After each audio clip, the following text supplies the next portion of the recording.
So ನಾಳೆ ಮಾತಾಡೋಣ. Sir dinner meeting cancel ಆಯಿತು ಸರ್ ಪರಮೇಶ್ವರ್ ಯಾವಾಗ ಡಿನ್ನರ್ ಮೀಟಿಂಗ್ ಕರೆದಿದ್ರು ಕ್ಯಾನ್ಸಲ್ ಆಗಿದೆ. ನನಗೆ ಗೊತ್ತಿಲ್ಲಪ್ಪ. ನನಗೆ ನೀವೇನಾದ್ರು ತಿಳಿಸಿದ್ರ ಸರ್ ಹೈಕಮಾಂಡ್? ಗೊತ್ತೂ ಇಲ್ಲ, ನಾನು ಮಾತಾಡೂ ಇಲ್ಲ. ಇವತ್ತು ಬೆಳಗ್ಗೆ ಡೆಲ್ಲಿಲಿ ಪ್ರೆಸ್ ಅವ್ರು ಕೇಳೋದು ನನಗೆ ಗೊತ್ತಿಲ್ಲ ಅಂತ ಹೇಳಿದ್ರು. ನನಗೆ ಸ್ವಲ್ಪ ಏನಕ್ಕೆ ಆಗ್ತಿದೆ ಅನಿಸ್ತದೆ? ನನಗೆ ಗೊತ್ತಿರ್ತಾನೆ. ನಾನು ಎಲ್ಲ ಟ್ರಾವೆಲ್ ಮಾಡ್ಕೊಂಡು ಬಂದೆ. ಡೆಲ್ಲಿ ಪ್ರೆಸ್ ಕಾನ್ಫರೆನ್ಸ್ ಇತ್ತು, ನಿದ್ದೆ ಇರಲಿಲ್ಲ, ನಿದ್ದೆ ಮಾಡಿದೆ. ಇವತ್ತೆಲ್ಲ ಬೇರೆ ಕಡೆ ಎಲ್ಲ ಜಾಗ ನೋಡೋಕೆ ಹೋಗಿದ್ದೆ, ಯಾವುದೋ ಪಾರ್ಕ್ ನೋಡೋಕೆ ಹೋಗಿದ್ದೆ ಡೆಲ್ಲಿಲಿ, ಮುಗಿಸ್ಕೊಂಡು ಬಂದೆ. ಅವ್ರ ಪಾರ್ಟಿಯವರು ಇದಾರಲ್ಲ BJP ಅವರು, ಅವ್ರನ್ನ ಇಂಟರ್ನಲ್ ಫೈಟು, ಅವರೇನೋ ಕಂಪ್ಲೇಂಟ್ ಏನೋ ಕೊಟ್ಟಿದ್ರಂತೆ. ಅವ್ರವ್ರ ಕ್ಷೇತ್ರದ ಕೆಲವೆಲ್ಲ BJP MLAಗಳ ಕ್ಷೇತ್ರಗಳ ಮೇಲೆ ಯಾರಿಗೂ ಟಿಕೆಟ್ ಕೊಡಲಿಲ್ಲ ಅಂದ್ಬಿಟ್ಟು ಅದು ಇಂಟರ್ನಲ್ ಫೈಟ್ ಅದು.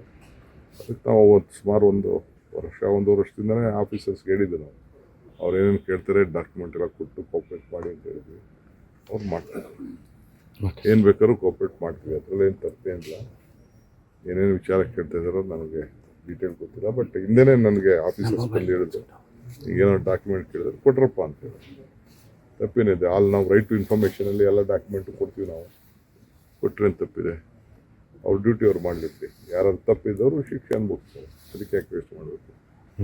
Thank you.